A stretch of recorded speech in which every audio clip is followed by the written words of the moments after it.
Alright guys, I just want to make this sort of general video. It's not about Bible prophecy for a change. It's more about a wood chip garden that I'm doing at the moment. And how this all came about was I remember seeing a video. It was called something like the Eden Project, Eden Garden of Eden. Paul, I don't know his proper surname, it's like Fauci or something like that.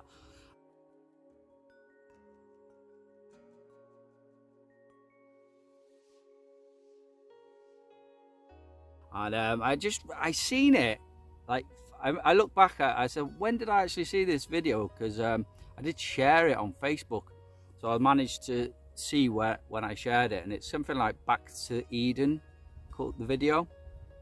And so I actually seen it at the feast time, so it's like October of last year.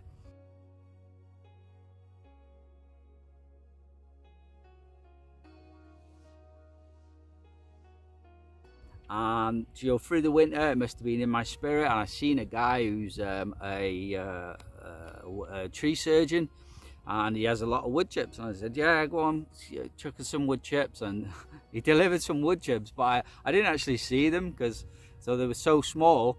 And then I seen him again. I'm like, yeah, wood chips, but I didn't realize he dropped off a load. So he dropped off a second load, and then there was like a mountain of wood chips outside my house, and I was like, oh my, what am I going to do with these? Because I started digging into them.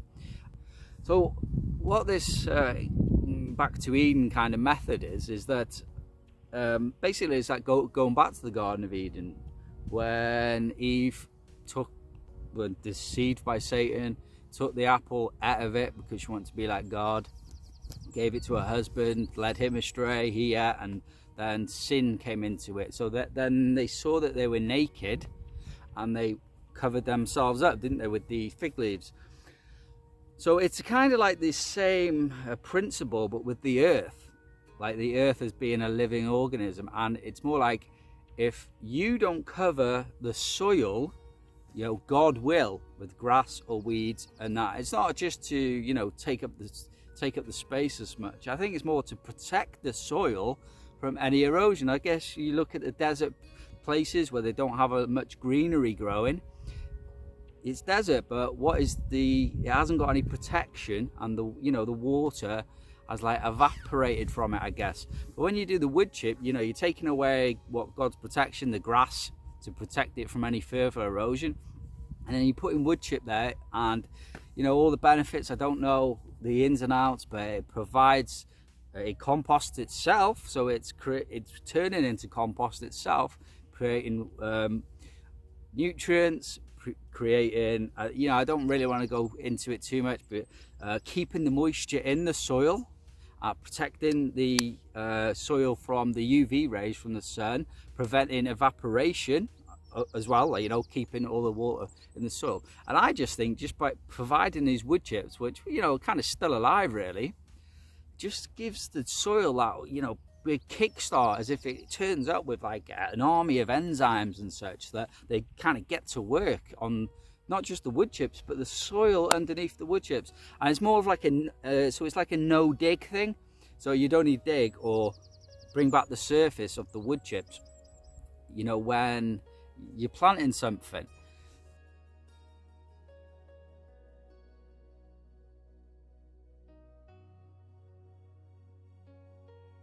All right, so how I went about it anyway, that's kind of like the technical stuff about it. But so how I went about it, I started with my primary vegetable patch.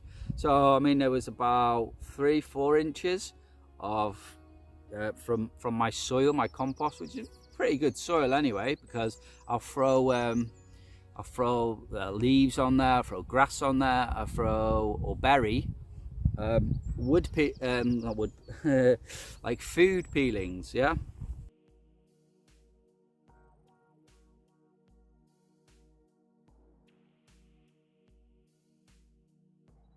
So I've always fed that garden. I've always had good results from it.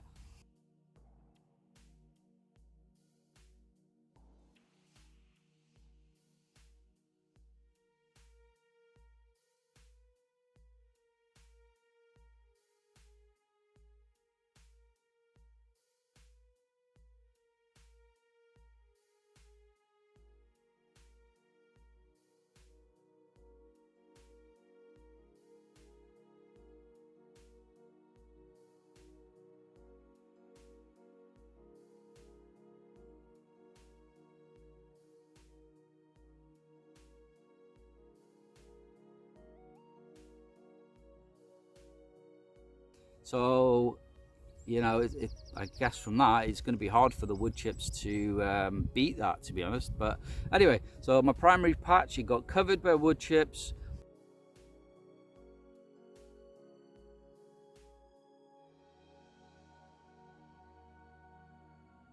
About 4 inches to the top of the breeze block all the way around. And then I did the bottom of my garden, which is like, so you have beds, so you have clay beds, which are really, you can't even dig into it. Clay, muddy soil and grass clumps and weeds and not weeds as such, but grass clumps and like dandelions. And so, you know, I cleared it out first, and then just put a layer of wood chips down all along the bottom. So covered all the clay soil with about, 3-4 inches of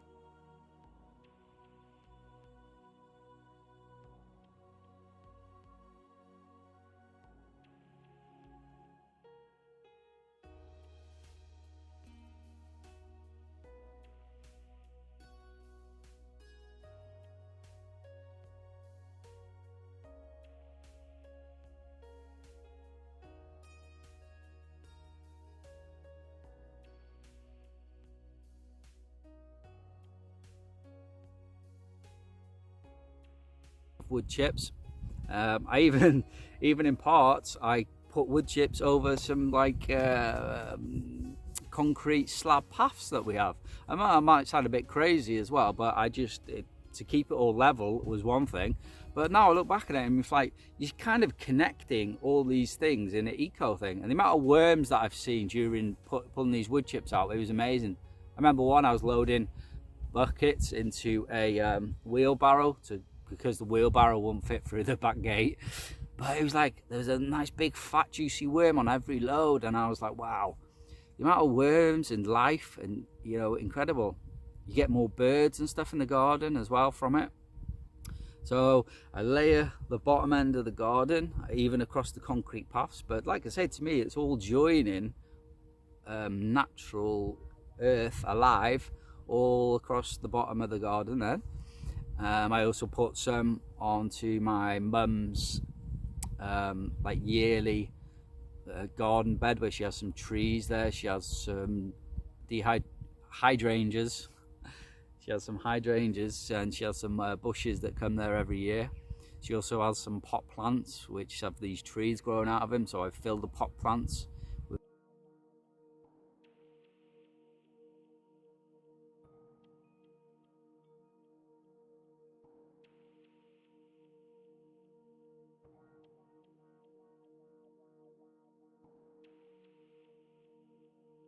the wood chips as well.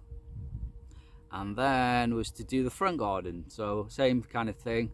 It was like clay, crappy soil, weeds, thorns, trees that weren't really doing much,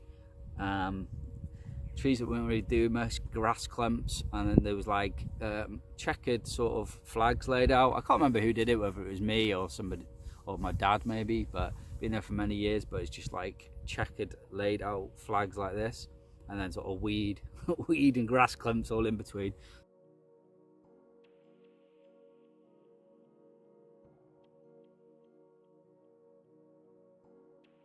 So I ripped it all out, created a new fresh front bed.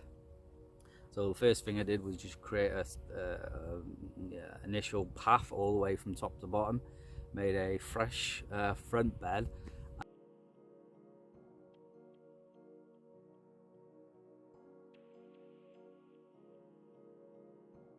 And then just pulled what I could up, loosened the clay soil as much as I could, and I just laid the wood chips all the way down.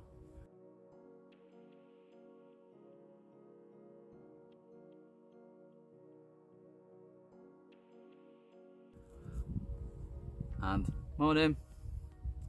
Yeah, so laid the wood chips all the way down. You have the front path there, and then I went forward and made like a mound.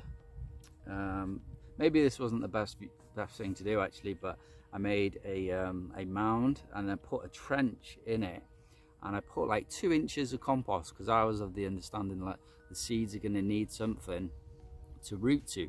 So I made like a trench all the way down, and I put like 2 inches of compost in there, and then I laid some seeds. So I laid lettuce seeds all the way down, and then put some random like these flowers that I got from the supermarket, and just laid some and just laid some random, I didn't even read what they were, so you know, it's going to be a bit of a surprise, like, so, you know, and just in these random places where my mum can see it, because she's like disabled, so she can't really walk that far, so it's not like she can run up the steps and go and look at the front garden from that view. It's more like, where can she see it from the front door, where can she see it from the front window, you know what I mean, just to make it a bit easier. So I didn't evenly spread them out. I just like, oh, she could see it from there, she could see it from there, no, she can see it from there, she can see it from there. So I just put all these random flowers in.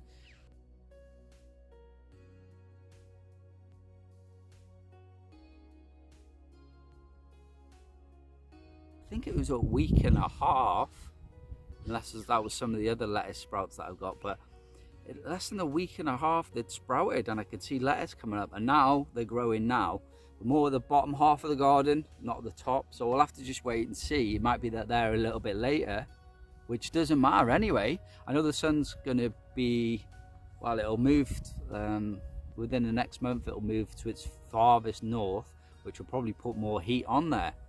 But I know lettuce like it not too hot, especially when they're young.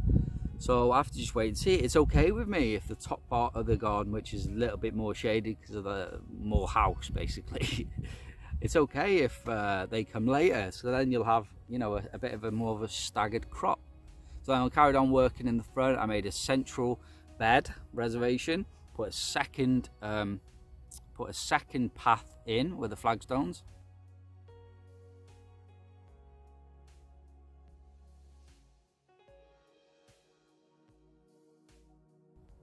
And then the kind of front bed by the fence, if you like, so adjacent to the fence, but when you're looking at it from the front door will be the rear. But up along the fence, did the same thing.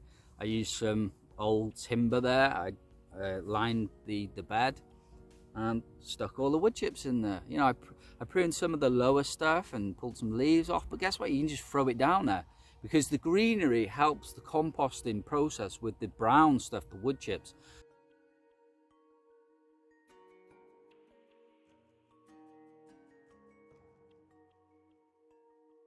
So throwing greenery or green leaves or green grass in with the wood chips is great, because it helps it, apparently it helps it compost, which any bit of good green, like food waste and stuff put in with it, it's all going to help the composting process over time. Like I say, you know, I'm not stupid. I know that I'm not just going to layer down a layer of wood chips this year and like expect to get like great results at the end of the year, but I wouldn't be surprised if I did. But it's going to be from years on, it's just going to get better and better.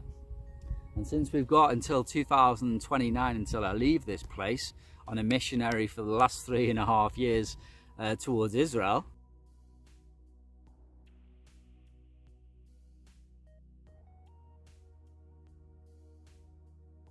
close of the age, you know, we've still got another 5 years here, you know, after the first passing. But then you got the trumpet judgments, which are going to lead on another couple of years anyway, until the last 3.5 years is going to begin with them triple blood moons.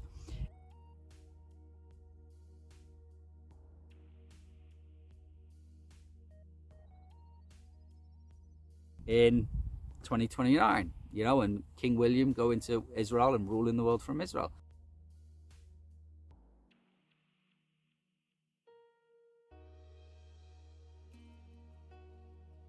So we've still got another 5 years here, you know, 2024, 5, 6, 7, 8, 9, 5 years. I was even thinking about trying to start some like apple and cherry and plants and such like, but you know, I've had a workload at the moment, so but it's something I might want to do. I might start, you know, making some apple trees or making some cherry trees, and you know, in preparation.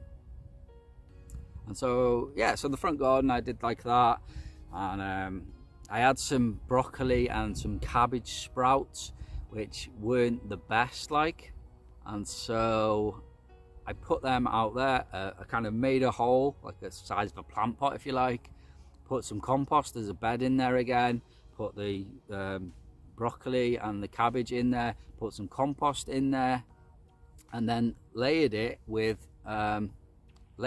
finely sieved wood chip. Well, not finely sieved, but maybe about a centimetre mesh, and just sieved the wood chip, and what the finest stuff that comes through the bottom, I use that to put on top of them. And just a quick note as well with the lettuce, when I said I made a mound and a train and a compost, what I actually put on top of them was wood chip. I didn't put compost on top of them and then leave them like that, like some people have done.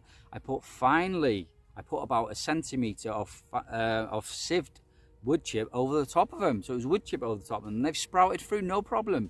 No problem. The bottom end of the garden, there's too many. I'm going to have to either thin them, or what I want to do is let them grow a little bit, and then if there's patches that the lettuce haven't grown, then I'll have to move them and try and plant them somewhere else. But they've all germinated through wood chip. So forget all this. Even I doubted a little bit. That tiny little lettuce is one of the tiniest sprouts. You know, it's not like cucumber. I mean, they got big sprouts on them, or beans even. But, you know, lettuce is very, very, very, very tiny. And you're thinking, is that going to make it through the wood chip? Absolutely, 100% it makes it through the wood chip.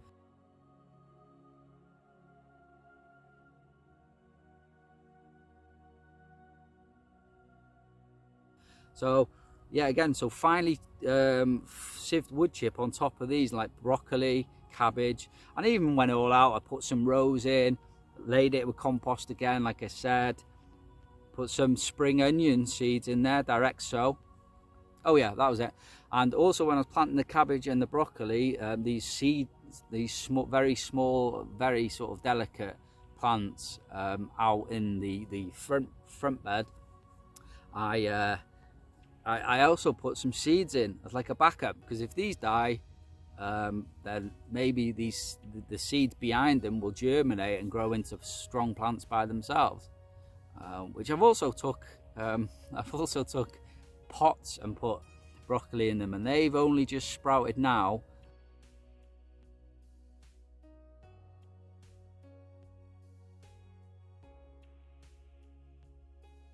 You know, maybe after about 2 weeks.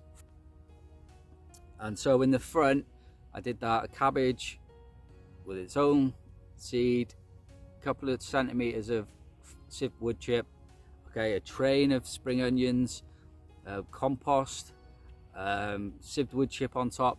I mean, the birds or something, or the cat or something has been scratching away at these points, or put some like really big twigs over them to try and stop them from getting to where the spring onions are.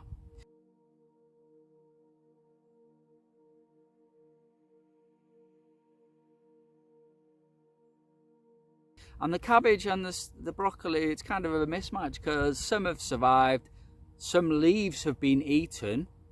Now, the thing is, I don't want to just say, oh, the leaves have been eaten, right, I'm going to pull them all up and plant some new ones. And, you know, I'd like to give it some more time and just see if some new growth comes through. Do you know what I mean? Actually, it reminds me of one of that Paul's videos where he talked about how he planted, he never has a problem with slugs, but he planted celery in a place, and he says slugs just came and ate all the leaves off of them, and then but all was left was the centre stem. But then he says he went on and they grew great celery from them. So it's kind of, you know, should I wait and see? So I'll give it maybe a month and see what becomes of them. But I have got some backups. You know, I've got about 6 other cabbage and broccolis. So it's just learning.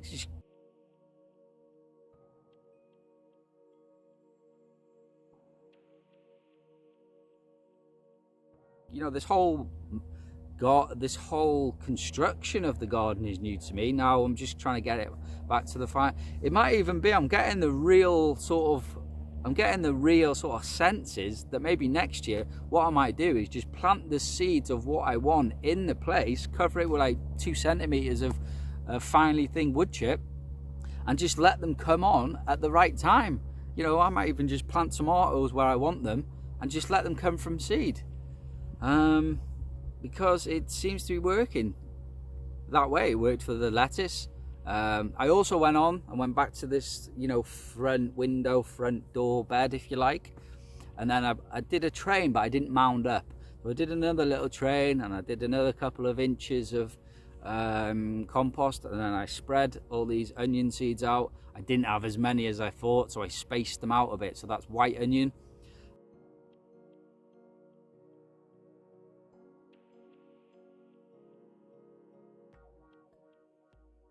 spaced them out a bit. And because I love spinach, but I haven't really got crops of spinach that I can just go to, I planted some of this crinkly spinach, which I haven't had any luck with really growing it, you know, to the point of eating it.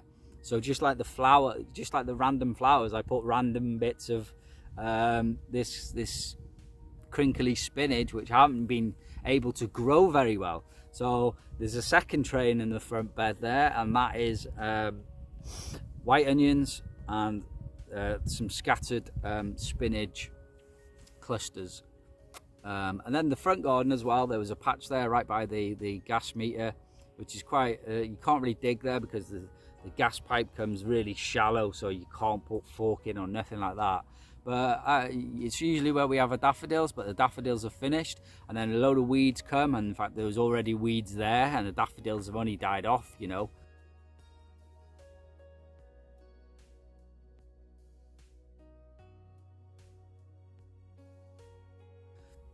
A couple of weeks, a month ago, because it's only just been the new year. The daffodils come and they mark the new year, the proper new year.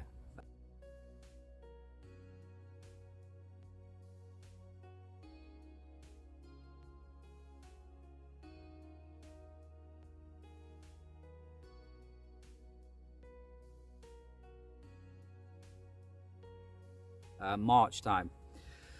And so what I did was just cut all the greenery back, and then just, like I say, piled the wood chip on top of it. You can leave the greenery underneath the leaves because they're already been killed, and put the wood chip on top of them. But they're pretty vigorous in that front little patch there, so it might take a bit of weeding and so on. And then I put some of these daisies because, you know, everything's like wood chip, and I wanted to just brighten up the garden more, you know. So I bought some flowers for my mum and put some daisies there in the front, a couple of daisies in the front.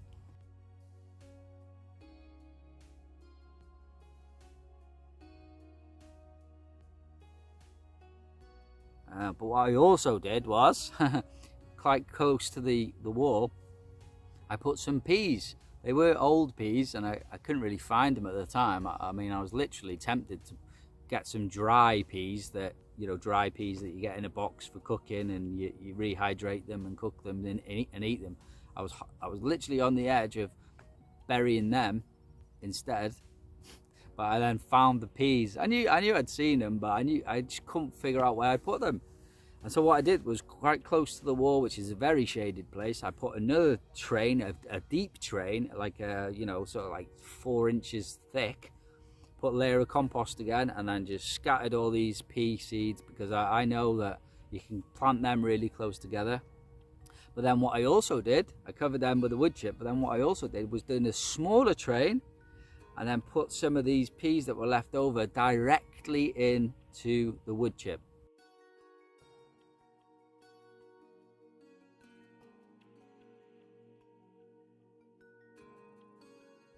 So here's the thing, is that it would be a good peace of mind to put compost in, so you know, at least they've got something to grab, the seeds have got something to grab a hold of initially. But after doing that and all of that, I come across a video someone who's doing the wood chip garden, and they have a wood chip patch, and they said they did nothing but, apart from get carrot seeds, which are tiny seeds, carrots, and sprinkle them on top of the wood chip, and that was it. They didn't put a train in, they didn't put compost in as a foundation. They just literally sprinkled these carrots into the wood chips, and I guess they would have fell in the gaps and such, but guess what? She had a whole crop of carrots that grew in the wood chip and grew into the wood chip, and there wasn't any like deformed carrots or anything. So I was like, wow. So that front little patch, you know, I planted some peas just directly into the wood chip. Do you know what I mean? But to be honest, there's only a couple of inches, about 3 inches down, and you already got to the soil that the daffodils and the weeds were on. So they haven't got far to go. So, but that was recently. That was one of the last things I did in the front there. You know, after completing the back. Oh yeah, of course. Forgot about it. Probably the biggest job that I was doing in the garden is kind of before I did the front garden. What I did was, because I knew I was going to need wood chip, I actually created a tower for my strawberries. I had about 20 odd children strawberries from last year.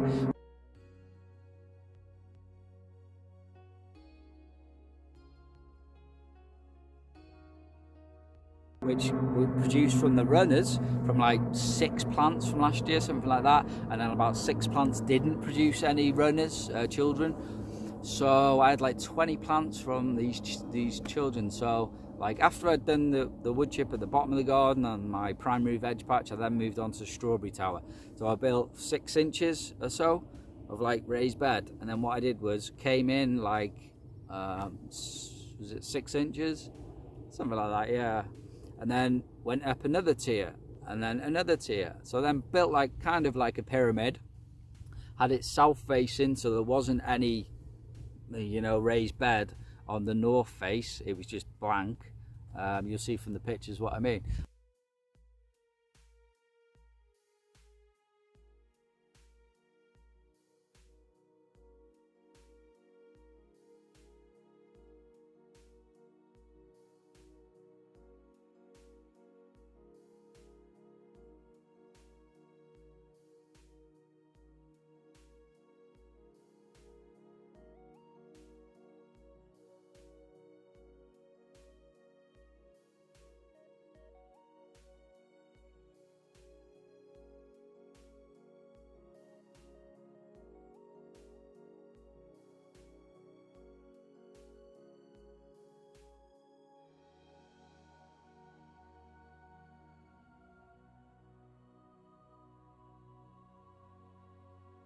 And then I put all these strawberries in. I filled it all with wood chip, compacted it down as much as I can, because I know it's going to drop, so I wanted the drop to be as less as possible. So compacted it all down, built this tower, and then came around to the strawberries. Then I'll dig a good, you know, size hole out. I even put some stuff in like eggshells or banana peelings. Carrot peelings in the different tiers with different peelings actually, and then put compost in, and then put the strawberry on top of it, and then put compost round the strawberry, and then just kind of push the wood chips back again.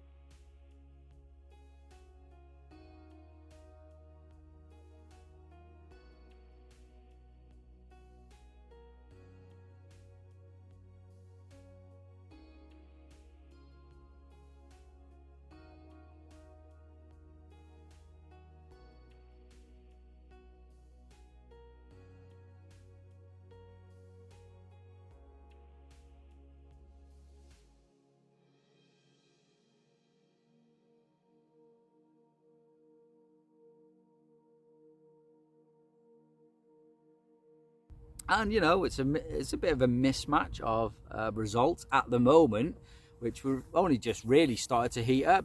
Again, it's a late year seasonal wise. Have you noticed how, especially in the UK and probably the US as well, because we seem to have the same weather, have you noticed how it's been a long cold spring, and that, you know, it's took some time, and only recently actually, because because it's a leap year as well, and the new year was late. The new year was the 8th of April, which was the solar eclipse of America. That was the new moon that starts the first month of the year. Passover was late, 22nd. In fact, the end of Passover, the 8th. The temperature just went whoop. The temperature just went up on BBC, and I kind of had that feeling of God saying to me, now that Passover feast is over, and by the way, the 7th day, I remember like, oh, you know, I really want to get busy, I really want to get back in the garden, but the 7th day is a Sabbath. You know, the first day is a Sabbath, in which Jesus was crucified the day before, but the 7th day is a Sabbath also. So I had to wait for that 7th day, and I was like, I really want to get in the garden. It was almost like, wait. Okay, now. And after that 7th, after about the 28th, the temperature just went up like that on BBC, because it's all colour-coded. I like that on the BBC. It's all colour-coded, so you can see any cold spell. And it was greeny, green, and then it went up to orange. And then that and Passover, I was thinking, do you know what? This feels like the right time for me to start planting stuff outside now. So yeah, that's how it went about. Strawberry tower, like I said, yeah, so strawberry tower went up before the front garden was done, and kind of mixed results. Oh, that's why, because strawberries are usually early bloomer. Fruit, early harvest. I think it was last year, June, we were getting our strawberries. But like I say, we're on a leap year. So like I've said to a mate of mine who I've given strawberries to, don't expect strawberries probably until July UK time now. And so, yeah. And then after Passover, that's when I started to put my tomatoes outside. They've been outside already, hardening off. They've been in trays, hardening off. But, you know, a few of them just were really light.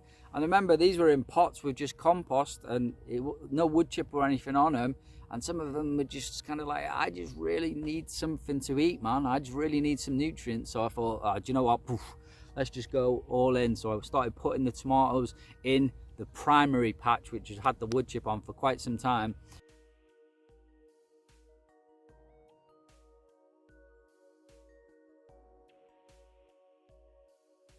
But, you know, it still took, I would say, a good 6 inches in places for me to get down to the soil. So what I did when I was planting the tomatoes outside in the wood chip garden, I would dig down, all right, and it's the wood chip, okay, and then you get to darker wood chip, and then I would actually hit the bottom, all right.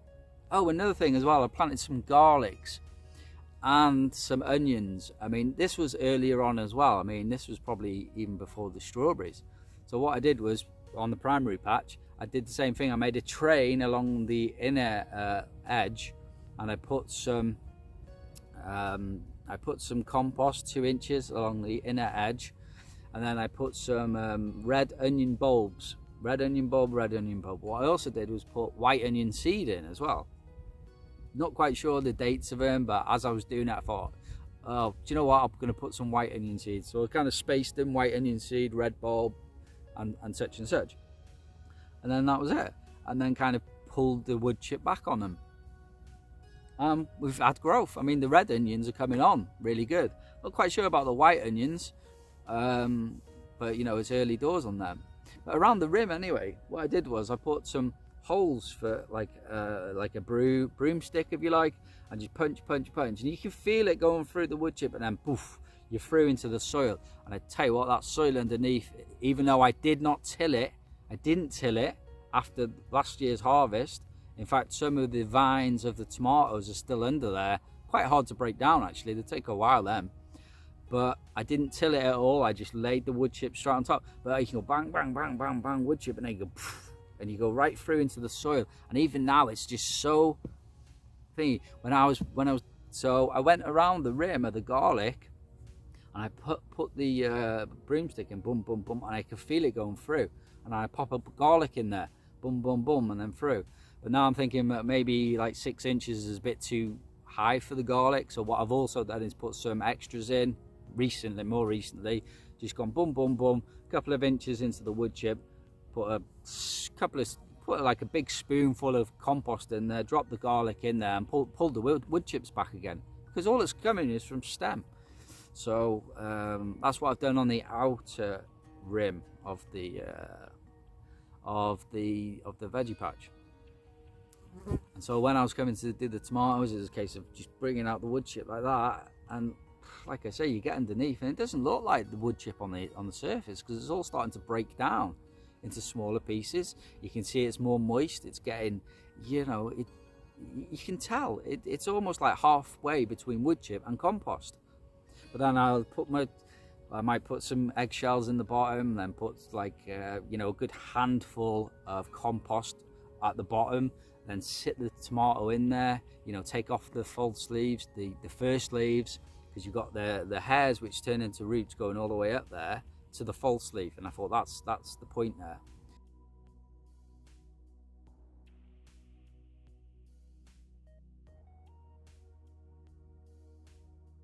So I put the tomato in, I put compost up to the false leaves, and then the rest of it can just get filled with wood chip. And then I'm putting back all this half decomposed wood chip into the hole with the tomatoes, and then at the top you just brush the dry wood chip back, and you create that seal over the compost. I mean, that whole patch now, the compost in there is absolutely protected, and there's no doubt about it.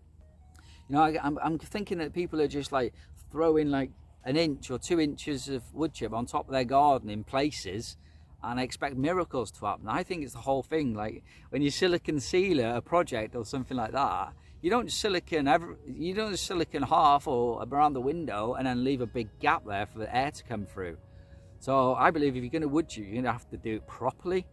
So I did do it properly. I covered the whole patch, man. It was overflowing with wood chips. So that compost underneath that, like 6 inches of in my primary patch, will be absolutely totally protected. And I know, because when I'm digging the soil out, you know, I pull out this stuff and it's black and it's lovely and moist. So I'm pretty sure these primary patch ones have got a really good start. And like I say, this wood chip stuff was, I even started, all right, I had seedlings and I had them in soil in seed trays, and some of them like died off early, and some of them had mold on them, and I was like, well, they're dead. Some of them didn't grow, like the yellow melons, they didn't grow. So I put the same seed back in there, and do you know what I did? I covered the compost with these yellow melons that weren't growing. I covered it with some of the sieved wood chip. I covered it with, so you never guess, probably maybe nearly all of them have germinated and come through, and in fact they're in bigger pots now.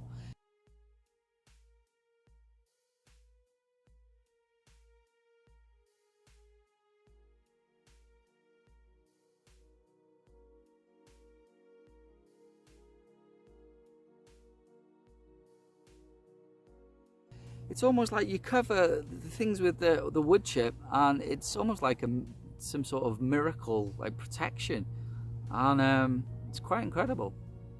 I've even started to use it like on plant pots. I'm using these milk cartons, right? I'm using these milk cartons inside to grow herbs. The bottom layer is wood chip, maybe 2 inches of wood chip, and then I put the plant in and I maybe put 2 inches of soil, only up to past where the seed would be or where the stem starts. And then the rest of it, if you want to bury it again, which you're going to need to anyway to protect that compost,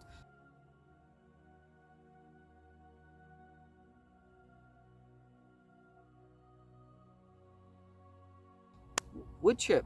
So you got like 2 inches of wood chip, any wood chip you like, the thicker stuff. And then you've got 2 inches of compost just for the root ball to start with. Because if you think about it, in fact, yeah, if you think about it, hydroponics, you might say, well, they're not going to root the big wood chip in the bottom. But if you think about it, hydroponics, the seed is germinated in that cell, but then the roots come down into nothing. The roots don't root into anything in the water in hydroponics, they just float in the water. So me, with like 2 inches for the seed ball, but then if them roots start going into the bottom wood chip, they're not going to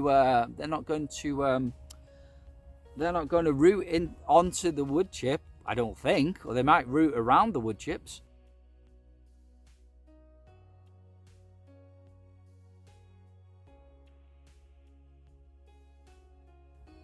but guess what? They're going to drink. And the bottom bit there, so for the inside ones, it's like self-wickering, if you like. So what I'd put in a small amount of water, I'd let that water go through the top, which, by the way, the top wood chip will be the finely chopped wood chip. All right.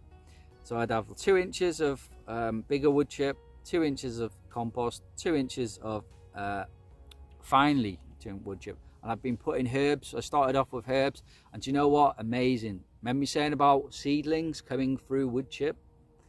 I put coriander. Okay, same makeup. So I put the coriander seed on top of the compost. I covered the coriander seed with sieved wood chip. Guess what? I would say probably 100% germination. All right, and it's quite incredible. And so I've continued that on. Did the same thing with parsley. Same growing medium. All right, did the same thing with broccoli and cabbage outside. So I took some plastic containers, 2 inches of wood chip, 2 inches of compost, laid the seed, 2 inches of sieved wood chip, and guess what? I just slipped out before.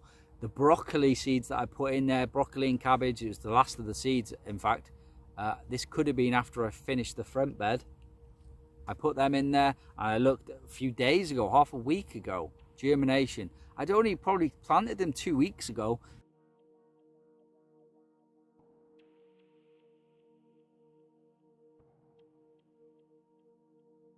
So in 2 weeks, the broccoli seed has come through the sieved wood chip and has made it out.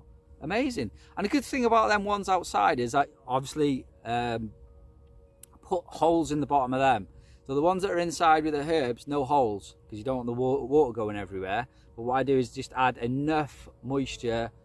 Just look at the plastic. It's better if you get the clear milk cartons, because you can see the moisture inside. You can see the moisture against the plastic, so you can tell whether it's still moist or dry. And then if it's still moist, you don't have to add any water, because the wood chips at the bottom have absorbed the moisture. And the good thing about having, because there was some videos that I seen where people were putting cardboard down or like fleece down to stop the weeds. Well, what they've actually done is, yeah, they might have stopped the weeds from coming from the bottom, which they don't anyway. If you put a bigger enough amount of wood chip on top of them, it blocks out the light. They need light and water. They're going to get water anyway because it rains, so you need to block out the light. You put enough wood chips down or something else down, yeah, it's going to block the light and stop the weeds from going. But here's the downside to putting cardboard there. Yeah, it will decompose, but it's going to take some years. It may have chemicals on it. It may have glue from the sellotape. It may have the ink from the print on the cardboard. You don't think about these things that are going into the soil. And it stops the interjection between the wood chips and the old soil. So you've got this boundary, and then you lift the cardboard. Oh, look at all these worms. All the worms are there because they can't get through the cardboard. But if you don't have any cardboard and you just take the older earth, maybe even leave the grass there, and just put the wood chips on thingy, that everything can communicate easily. But when you put cardboard there like that, it's like that can't communicate with that can't interject with that, and you've just stopped the ecosystem, really. You might have blocked out the weeds, but you've stopped your new compost and stuff from interjecting with the old. And that's not natural. Do you know what I mean? God doesn't put cardboard down in late summer before he drops the leaves on the ground in the autumn, does he? Do you know what I mean? It's that whole natural thing. And by the way, just like we fertilize our soil with stuff or horse manure, aka wild horses, you could call them organic or free range, but they're wild horses. Nobody touches them, nobody moves them. They come up here and they eat grass. No one feeds them cakes, nothing. So I go and I've already done it. I take a bag full of their poo and spread it on the garden, and that is natural fertilizer. Just take enough, just one bag did all the garden. Do you know what I mean? So the rest I can leave for the mountain. No harm is done at all. In fact, they left it on the path for me. So I think that was more of a gift than anything. And so So yeah, so you can, when you fertilize your plants, or you fertilize your plants in the compost, you should do the same with the wood chip garden. You know, you shouldn't just cover your garden wood chip and say, oh, you know, you think you're so clever, you think you so can do miracles, leave you to it kind of thing. Nah, give it a help, give it a spread of horse manure, give it a spread of leaves, give it a spread of pine needles. You know, in the season would be best, really, when they fall off the tree. If you can get them while they're green. I remember I spreaded some conkers on my, I like I say, put food waste on there as well. People are worried about seagulls. I say, not a problem, they don't touch it. I bring bread up to my prayer spot. I feed my ravens that come to prayer spot to see me. I feed them bread. Seagulls fly overhead all the time. They never touch the bread because it's not for them. And so spread the food waste, but because it's no dig, you'll have to put them on top of the wood chip, feeding down. You think about it, plants are planted on the surface and the roots come from here. But people like me also, you know, I used to dig down and I used to plant all this food waste, you know, about 2 feet down in the soil or a foot down in the soil and cover it over. Why bother? I'm thinking now, put it on top and it'll feed it all from the top. The Paul Gauchi guy said about when it rains, the wood chip gets wet, but it releases this something tea. It's called something like something tea anyway, but basically it's releasing its minerals and stuff into the soil that's directly there, not like 2 feet down, but directly on top where the roots are. So yeah, it'd be interesting to see. And like I said, I've made some pots with the layers. They're going really well.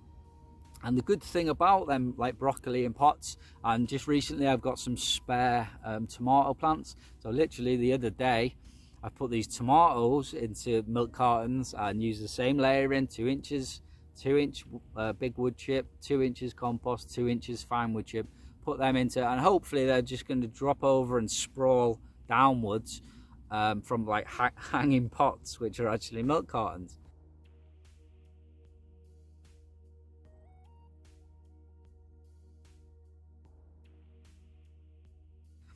So be interesting to see that as well, because you know, milk cartons are not a massive plant pot, so it'll be interesting to see if they grow big or small.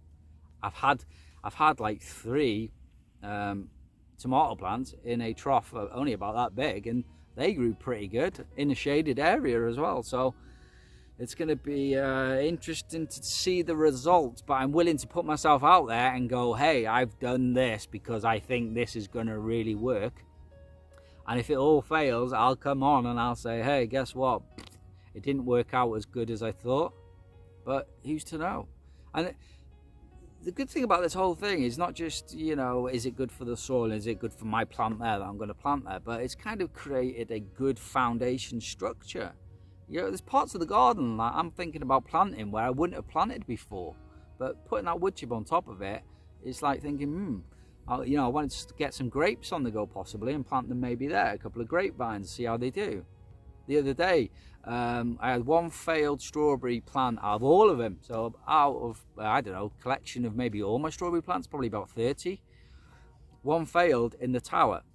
I think it's because it was either weak or maybe I buried it, didn't bury it high enough. So, do you know what I mean? The wood chip kind of maybe blocked the greenery out. But it did look like it'd been pulled out, so maybe a bird just come along one day and just had a pull at it and actually pulled it out and, you know, took off of it, because they were small. They were last year.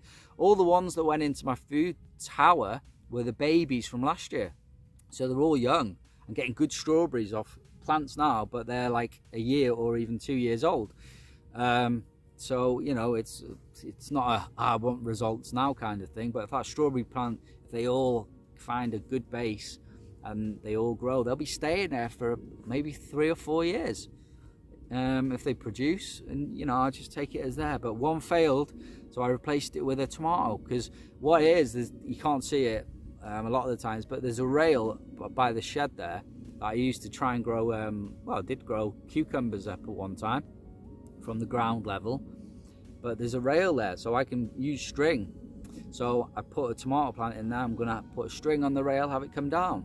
So there's one going up between the strawberries. someone said, oh, that's a bad idea because this and nitrogen and whatever. They just said they're a bad mix. They read it online, it's a bad mix. But this person's negative about everything. I post anything. They're just one of these people that come on your post to give you shit, basically. And then there was another strawberry the other day, and I come home from, you know, a day out and stuff, and I seen the strawberry, and I was like, oh, he's not doing very well. He's not happy there. Like, so I just dug that one out. And because, like I said, these tomato plants that I've got going now, big plants, they look like they're like, oh, I need somewhere to go. I need some food. I need to spread my wings, kind of thing. So I took another one of them, a bigger one, and put that in its place.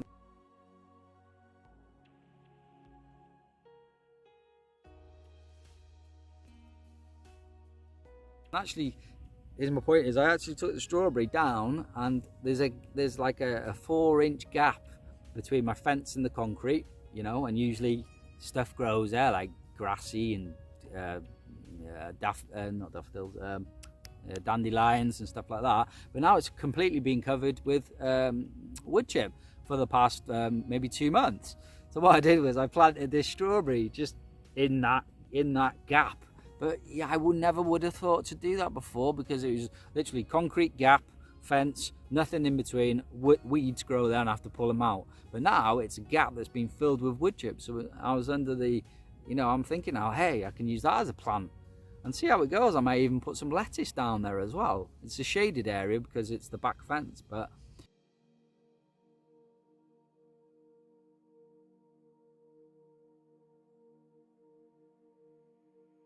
we'll just see how it goes. But it just like opens up opportunities for you to, other opportunities. I mean, there's another time as well. I had this lettuce seed, couldn't germinate them for shit.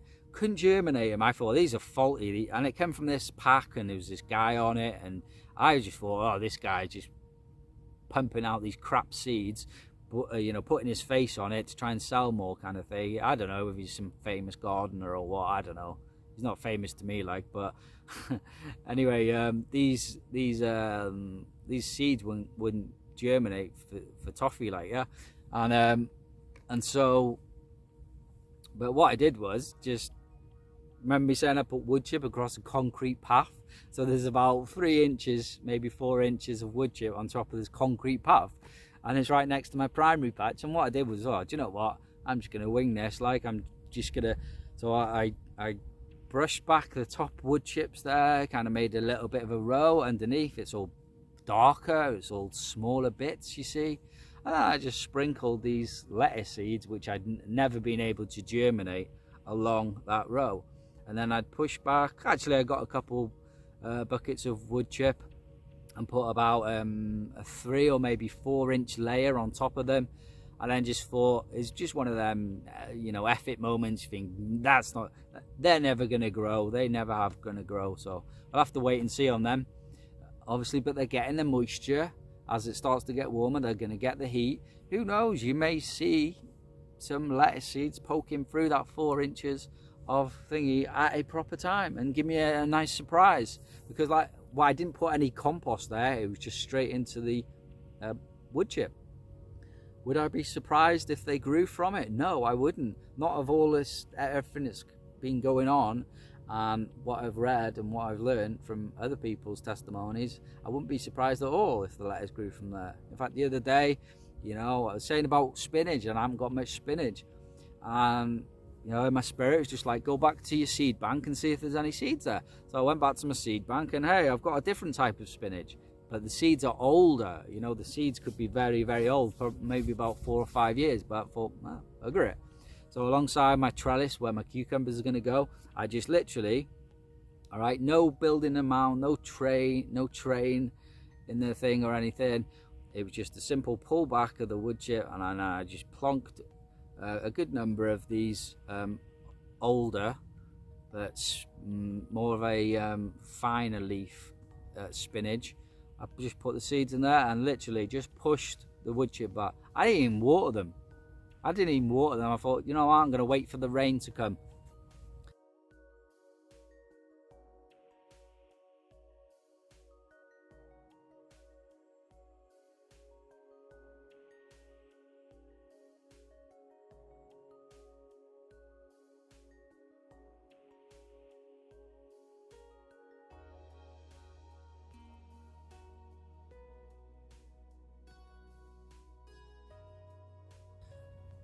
But when I do water stuff, it usually is rainwater. I've got like 3 tanks, and if I water anything, I'll use the rainwater. You know, you'd be surprised how much rain comes down and fills them tanks. You have a good rain shower, it will fill one of these bins. And so you know, having excess water off the bigger tank to water it's no problem at all. You're not wasting it. And so and yeah, on the other side of the patch as well, I planted some cabbages very earlier on that weren't really doing anything in the porch. I thought they were going to die. A couple of them were starting to get eaten by slugs who somehow got into the house. Maybe they're on underneath the tray, but they looked like they were going to die, so I threw them outside to create a bit of space in the porch, but also they're not going to do anything.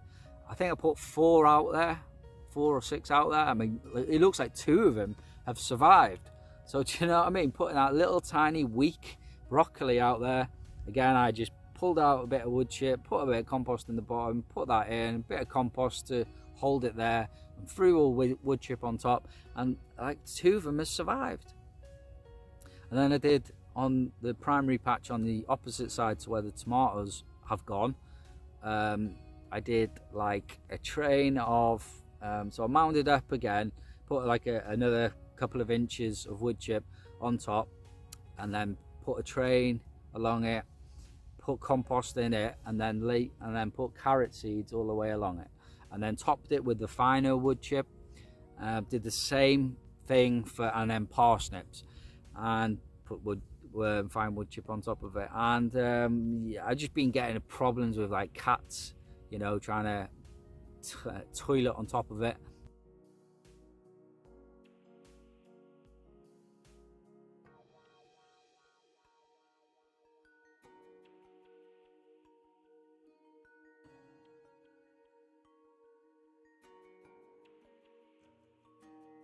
Maybe birds trying to dig away and find seeds, so it's just been a bit of a bummer, yeah, trying to deal with that. So I'm not quite sure how much of a germination rate they're going to get.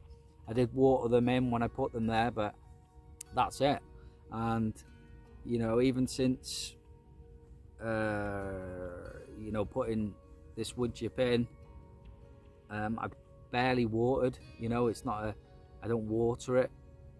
And I think one of the key things as well when you're doing this wood chip gardening, especially when not having as much weeds growing, is that if you just water your plants, don't water the whole garden, because let's say there's a dandelion seed on the surface and you water it, you germinate it, then you get the weeds growing on the top. So if there's no plant there, don't water it, and then just let it get there.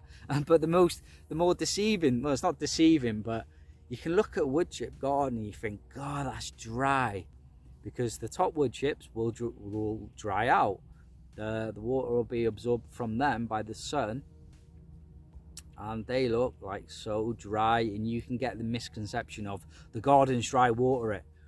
But you know, if you just pull them back literally, you know, inch, you'll see underneath it's damp. You dig down like a few inches and it'll be wet underneath.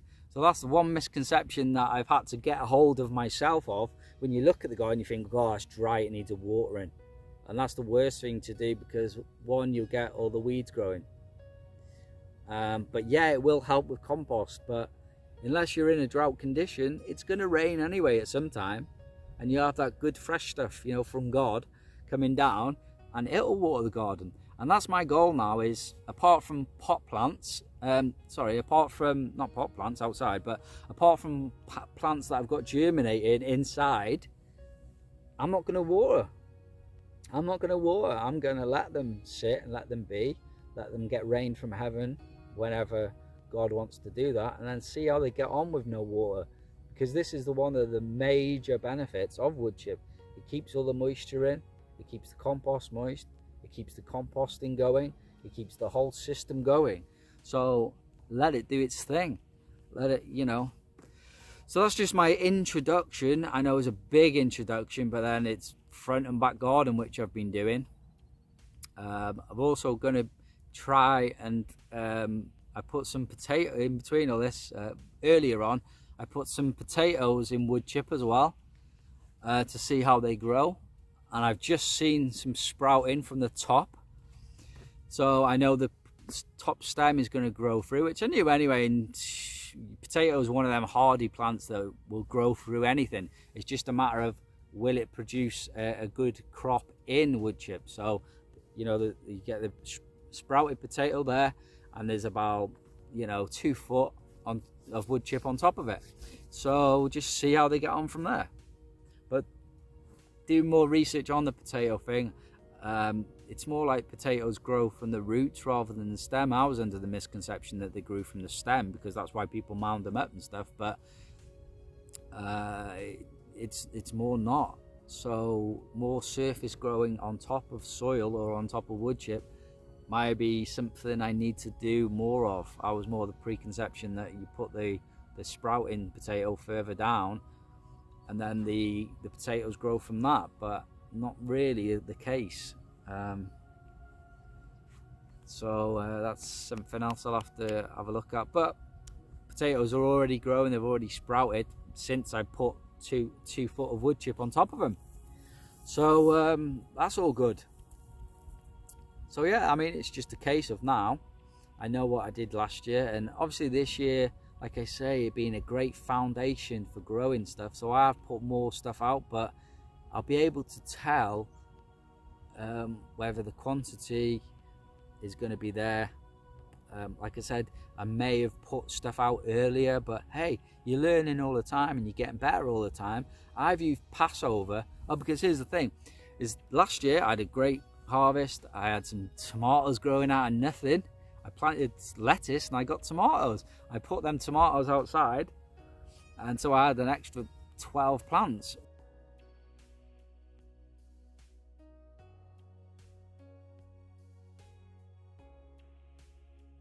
On top of everything else, and so it's quite amazing. But guess what? The Feast of Tabernacles, the fall feast, part of that feast says it's gather in the last part of your harvest to be part of this feast celebration.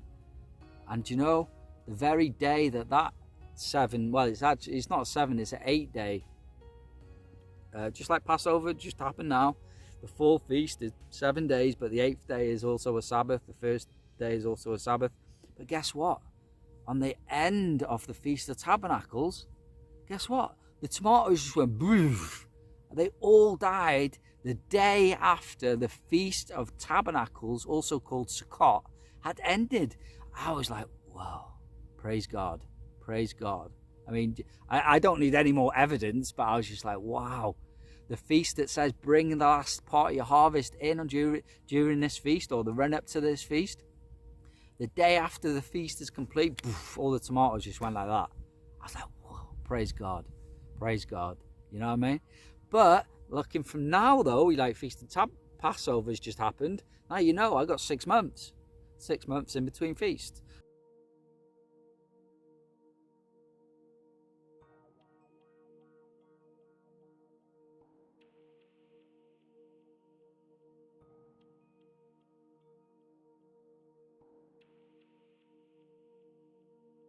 So I'm like looking and thinking 6 months to grow tomatoes. I'm like, whoa, that is a big window, you know, all the way up to the Feast of Tabernacles. But I thought, with the temperature going up, let's get to it. Even if these broccoli seeds are sprouting and growing into broccolis from seed, I mean, 6 months to grow from seed to a full harvest of anything, it's got to be more than enough. So I'm not interested in, I want it now. I'm going to be like, right, well, they've got 6 months to do their thing now, you know. So let's just see what happens. I did really want to get some more wood chip covered ground and have more harvest growing. Also I put some wheat seeds out around my carrots and parsnips, but mainly to try and keep the cats and that off it, because I know wheat seed grows really fast. In fact, the day after, or the night after I threw these seeds down, it rained. The day after, I went out there and I could see these sprouted wheats.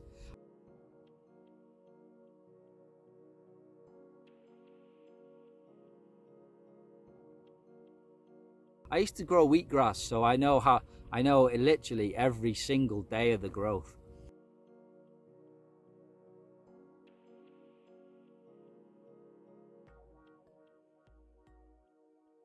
You know, you soak the water, you soak the seeds overnight. They're sprouting one day after. They got bigger sprouts on them 2 days after. You put them on the soil, like 2 inches of soil in a seed tray. Within 2 more days, they're pushing up the seed tray with grass, and that's what we used to cut. That's what I used to cut at about 6 to 8 inches, and then you juice that green grass. You can actually let that grow on then, and it'll grow into a wheat plant. And off one stem, you get all that kernel of wheat off it, and it's just reproducing, man. So what I've done is I put a border around my carrots and parsnips and literally sprinkled on top of the wood chip, on top of the horse manure, just let them go. I looked at them, they're sprouting already. So yeah, but it might take a little bit longer for them roots to go into the wood chip and find like a growing medium as such. But just like the carrots, yeah, I'm optimistic, and I know wheatgrass is a hardy plant, and really it should grow some sort of harvest border around them.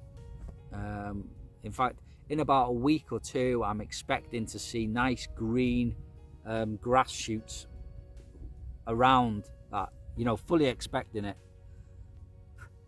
So yeah, and also the point of the wheat harvest as well is it marks, remember that Feast of Tabernacles being the end of the harvest season? Well, really, that wheat should go brown like the dead that are raptured. The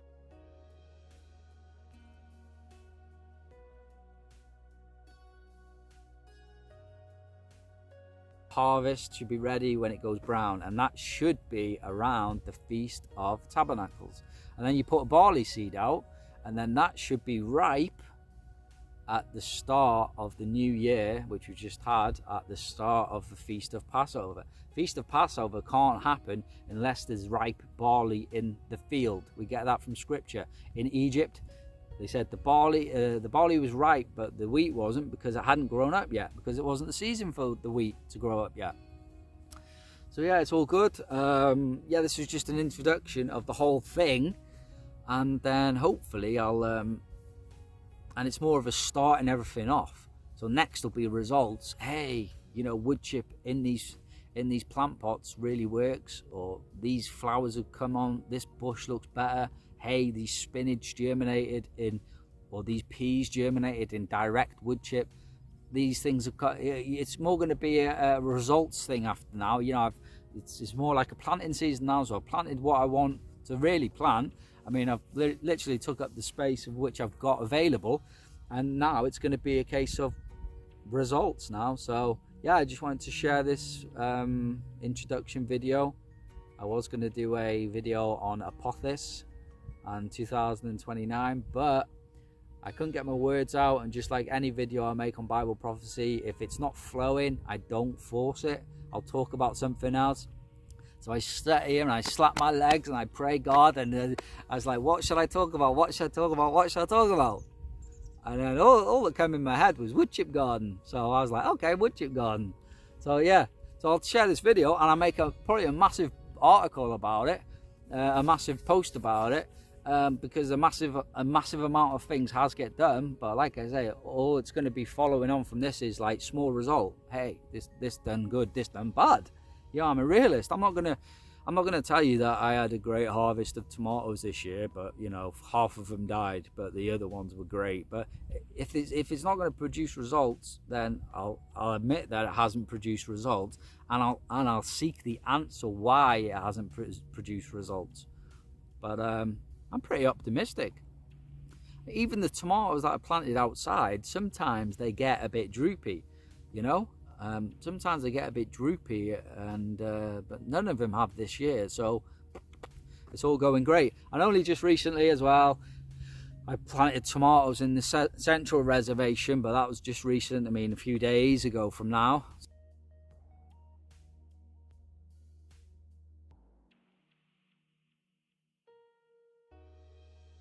So, you know, it was after well after Passover had finished.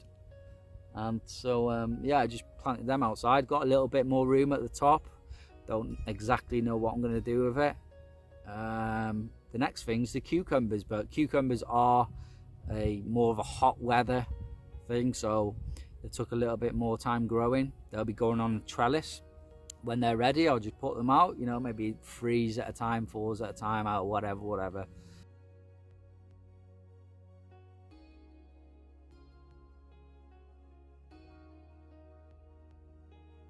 And leave room for the others and just have that trellis of cucumbers. Melons will go on the other side of the trellis, underneath the trellis, and what they'll do is they'll just go, I'll just run them along the ground. I'll prune them the best I can, the offshoots. I don't even know how to do it. I'm gonna have to learn because I haven't done it before, but it's probably the same as doing the tomatoes and the cucumbers. I'm pretty sure I've pruned cucumbers before. So I'll do that, and then the melons will sit on that lower bed and they'll just like sprawl across the ground. I might even take them up bamboos onto the trellis, and I don't know how it goes. Morning. Right. Nice and warm, innit? Lovely, yeah. And so yeah, that'll be the finish there. The melons at the bottom of the garden, but the yellow melons failed early on. So I put watermelons out. They grew. I was like, whoa. And then again, I tried them things with the yellow melons and then put wood chip over them, and then they come through. So I'm like, oh, so now I've got yellow melons and watermelons.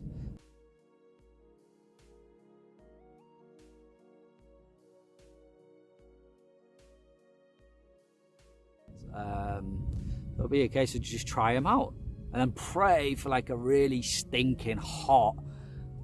I don't mind if it's dry. I've got the wood chips. You know what I'm saying? But fill my tanks with water, bring on the heat, bring on dryness. We know, I know that next year is going to be the drought, because I made prophecy that it's going to be a drought in the seals. But if the seals are going to be beginning with the winter king William being crowned king in the winter, i.e. like the end of November, through to, you know, Tevet 14th, January 3rd,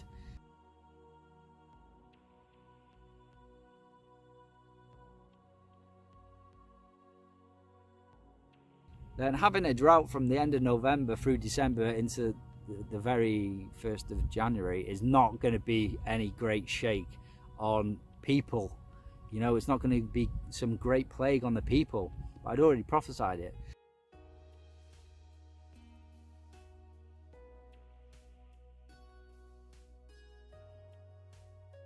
So I believe that the drought is going to begin in 2025, but through the season of like summer, and then continue into the winter months, autumn, winter months, or, you know, at least begin halfway in the year, just so the effect on people that they realize that God is real and God is coming. I believe the drought is going to begin early. Do you see what I mean? Do you get what I mean? Because when the seals happen, it'll be like November.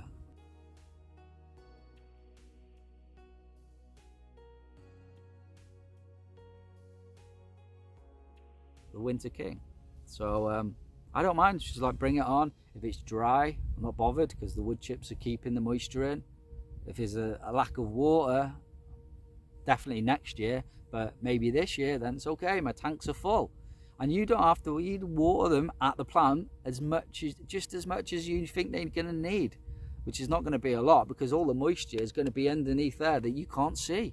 You just see dry wood chips, but you dig at 2 inches and you got wet, moist soil. And people have been testified it in America, where it's a lot hotter. They've said we've had 3 months of drought and we didn't water the plants, and they didn't die. They were fine. So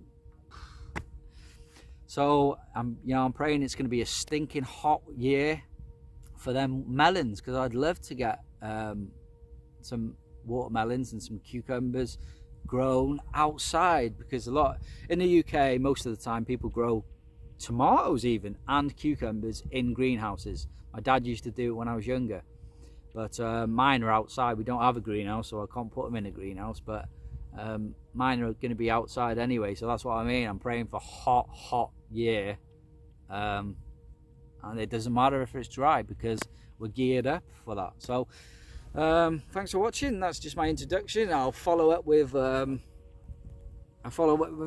updates and just probably label it wood chip garden and then whatever it is.